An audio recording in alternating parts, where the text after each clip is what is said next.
Good morning, students. In our last class we have finished with the types of communicable disease और हमने हमारे हेलिमेंथिक और fungal disease के साथ हमारे कम्युनिकेबल डिजीज़ को फिनिश कर दिया था।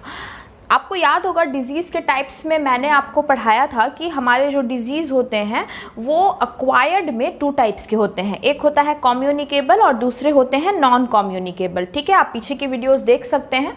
तो नॉन कम्युनिकेबल डिजीज़ जो है वो क्या होती हैं, अब बारी है हमारे नॉन कम्युनिकेबल डिजीज़ की। ठीक है, तो let's start with our non communicable disease first.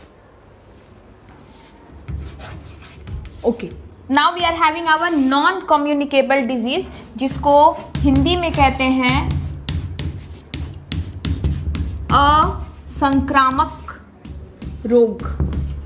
ठीक है, इसको हम कहते हैं असंक्रामक रोग, यानी कि इसका संक्रमण नहीं होता है, ये एक ही पर्सन में रह जाता है, एक से दूसरे में नहीं फैलता है। तो क्या हम इसका डेफिनेशन लिख सकते हैं? The type of disease which affects only one person and do not get transferred to other person। ठीक है, तो ऐसा डिजीज जो सिर्फ एक ही पर्सन को अफेक्ट करता है, उनको ही बीमार डाल देता है और ये उनसे किसी दूसरे में नहीं फैलता है, तो उसी को हम क्या कहते हैं? नॉन कम्युनिकेबल डिजीज कहते हैं। नॉन कम्युनिकेबल डिजीज की बेसिक टाइप्स तो 2 हैं, लेकिन इसको आप 3 कैटेगरी में रख सकते हैं। ठीक है, तो आइए देखते हैं क्या क्या है इसके टाइप्स। मैं टाइप्स की बात करूं तो सबसे पहले में आपको जानकारी लेनी है डिफिशियंसी डिजीज के बारे में। Number 1 is deficiency disease. ठीक है, number 2 degenerative disease and number 3 is none other than allergy.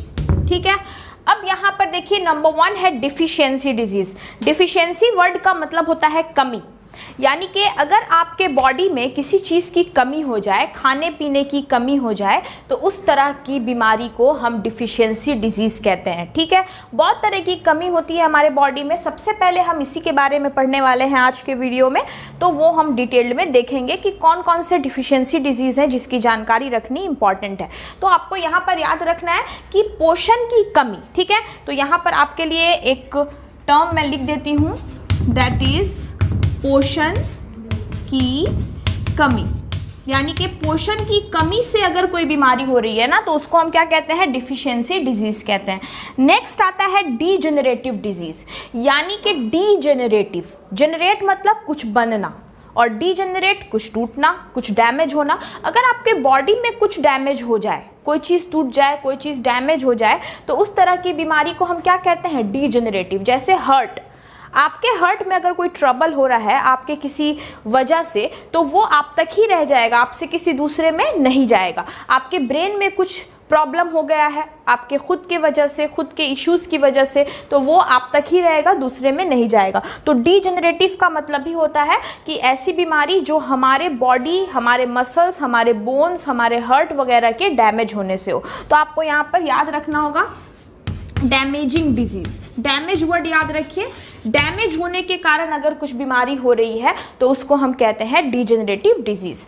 Allergy, जो हमारी एक सबसे बड़ी बॉडी की इम्यून सिस्टम की एक सबसे इम्पॉर्टेंट रिस्पॉन्स है, तो इसको हम एलर्जी कहते हैं। हर लोगों को हर चीज़ से एलर्जी नहीं होती है, कुछ लोग होते हैं जिनको किसी चीज़ से एलर्जी हो जाती है, क्योंकि उनका इम्यून सिस्टम ज़्यादा रिएक्ट करता है, वो ज़्यादा से ज़्यादा एक्शन लेने लगता है। तो एलर्जी के बारे में भी आपको डिटेल्ड जानकारी मिलेगी, ये तो आपके सिलेबस में पूरा डिटेल पढ़ना है इस चैप्टर को, तो हम लोग धीरे धीरे आगे बढ़ेंगे। तो सबसे पहले आज मैं आपको डिफिशियंसी डिजीज से स्टार्ट कर रही हूँ। सबसे पहले स्टार्ट करते हैं कि डिफिशियंसी डिजीज क्या होता है और ये कितने टाइप्स का होता है। ओके, तो सबसे पहले स्टार्ट करते हैं हमारे डेफिशिएंसी डिजीज के बारे में। देखते हैं इसकी डेफिनेशन क्या है। Those disease which are caused by deficiency of nutrition like protein, fat, carbohydrate, vitamins and minerals।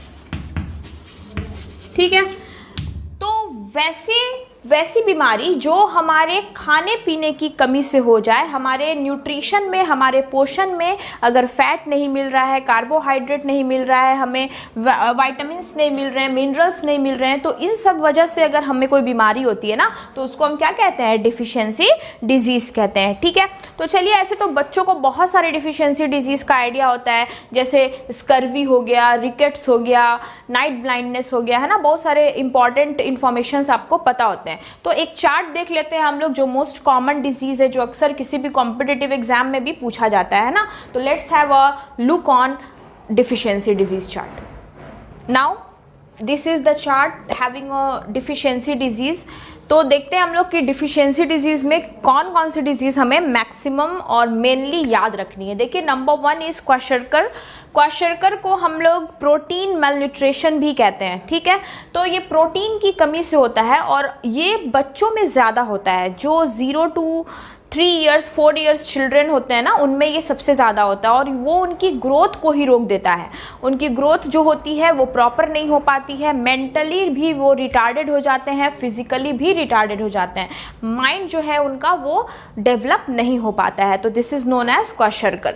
Next we are having xerophthalmia. ठीक है, ज़ेरोप्थैल्मिया जो होता है ये हमारे विटामिन ए की कमी से होने वाला डिसऑर्डर होता है। ड्राई आइज कॉर्निया डैमेज, यानी कि जो हमारे टीयर ग्लैंड होते हैं ना, वो ड्राई होने लगते हैं, हमारी आंखें जो होती हैं सूखने लगती हैं और हमारा कॉर्निया क्या होता है? डैमेज होने लगता है। ठीक है, that is known as xerophthalmia. Next, night blindness, ये भी विटामिन ए की कमी से होने वाला डिसऑर्डर है, लेकिन इसकी एक और वजह है कैटरैक्ट, मोतियाबिंद हो जाना, उससे भी क्या हो जाता है? नाइट ब्लाइंडनेस हो जाता है। Night blindness of course poor हो जाएगा विजन रात के वक्त, यानी कि इसमें ये अंधापन नहीं है, लेकिन रात के वक्त सही से नज़र नहीं आता है। तो यहाँ पे लिखा गया है पुअर विजन एट नाइट, इसी को हम क्या कहते हैं? नाइट ब्लाइंडनेस कहते हैं।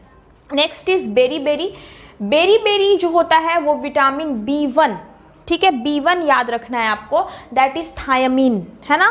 B1 को हम क्या कहते हैं? थायमीन कहते हैं। तो B1 की कमी से क्या हो जाता है? हमें बेरीबेरी हो जाता है। तो यहाँ पर जो बेरीबेरी डिसऑर्डर है, इसमें होता है difficult walk, loss of sensation, यानी कि बंदे का जो मतलब कैपेसिटी है चलने की वो थोड़ी कमज़ोर हो जाती है, वहाँ पर वीकनेस होने लगती है, नहीं चल पाते हैं सही से। लॉस ऑफ सेंसेशन, मैं बता दूं कि सेंसेशन में आपको याद रखना है हैंड एंड फीट, ठीक है, हाथ और पैर का सेंसेशन मैक्सिमम खत्म हो जाता है, यानी कि हाथ और पैर जो होते हैं वो सही से काम नहीं कर पाते हैं। This is known as beriberi. Next is pellagra. ठीक है, पेलेग्रा जो होता है वो विटामिन B3 की कमी से होता है। विटामिन B3 को हम नाइसिन भी कहते हैं। ठीक है, तो इसकी कमी से क्या होता है? हमें परेशानी होती है और बेसिकली इससे जो सिम्टम्स होते हैं ना, उनको हम D3 सिम्टम्स कहते हैं। याद रखना है आपको कि यहाँ पे D3 सिम्टम्स भी इसको कहा जाता है। D3 में 3 सिम्टम्स आपको समझने हैं। Number 1 is dementia, number 2 is diarrhoea, number 3 is dermatitis. तो डायरिया तो आप बिल्कुल समझ सकते हैं, यहाँ पर वोमिटिंग वगैरह होती है, हमारे एब्डोमिनल रीजन में पेन होता है। ये डिमनेशिया क्या है? ये डिमनेशिया कोई एक सिम्टम नहीं है, हमारे नर्वस सिस्टम, हमारे दिमाग से जुड़े हुए 2-3 सिम्टम्स का एक एक्यूमुलेशन है डिमनेशिया। इसमें मेमोरी लॉस हो सकता है, याददाश्त की कमज़ोरी होने लगेगी, उसके बाद हमारा जो माइंड का इल्यूजन्स है वो बढ़ जाता है, हेडेक रहने लगता है, मतलब बहुत सारी चीज़ों को मिलाकर, दिमाग से जुड़ी हुई चीज़ों को मिलाकर नर्वस सिस्टम से रिलेटेड जो डिसऑर्डर हैं उनको हमने क्या कहा? डिमनेशिया कहा। तो आप लिख सकते हैं, यहाँ पे लिख लीजिएगा अपने नोटबुक में, that is related with nervous system. मैं आपको बता दूं याद रखने के लिए आपके लिए एक term, that is loss of memory. ठीक है, I hope you will understand. जो वीडियोस देख रहे हैं उनमें बिल्कुल समझ आएगा कि मेमोरी का लॉस होना धीरे धीरे क्या है, डिमेंशिया कहलाता है। डर्माटाइटिस, डर्मा इज स्किन, ठीक है, यहाँ पर स्किन जो होते हैं ना वो सूज जाते हैं, उनमें सूजन आ जाती है और वो डैमेज होने लगते हैं, तो इसको हम लोग डर्माटाइटिस कहते हैं। ठीक है, अब आगे आते हैं, दैट इज एनीमिया। एनीमिया का मतलब ही होता है हमारे रेड ब्लड सेल की कमी होना, आयरन की कमी होना। ऑफकोर्स आयरन और red blood cell oxygen carrier है, हमारे RBC are the oxygen carrier, तो जाहिर सी बात है हेमोग्लोबिन कम हो जाएगा और ऑक्सीजन की कमी होगी तो सांस लेने में क्या होगी, डिफिकल्टी हो जाएगी, है ना, तो that is anaemia. Tired feeling, of course आप टायर्ड फील करोगे, आपका शॉर्ट ब्रीथ हो जाएगा, यानी कि ऑक्सीजन की कमी होने लगेगी आपको। Next scurvy. स्कर्वी तो होता है विटामिन सी की कमी से, और ये मेनली गम्स डिसऑर्डर है, हमारे जो मसूड़े होते हैं उनमें सूजन आ जाती है, बहुत तकलीफ होती है, पेन रहता है, ये सारी चीज़ें आपको याद रखनी होती है। नेक्स्ट देखिए हमारा रिकेट्स है। रिकेट्स जो होता है वो विटामिन डी की कमी से होता है, इसमें पैर के जो बोन होते हैं वो डी शेप्ड हो जाते हैं, बो शेप्ड, है ना, बो के जैसा शेप हो जाता है, और साथ साथ क्या होता है कि पेन रहता है, यानी कि स्पाइन जो पीछे का स्पाइनल कॉर्ड है या जो पेल्विक रीजन है या जो लेग है ना उसमें काफ़ी तेज़ दर्द रहता है। तो बेसिकली ये जो रिकेट बीमारी है ये हमारे लेग से जुड़ी हुई है।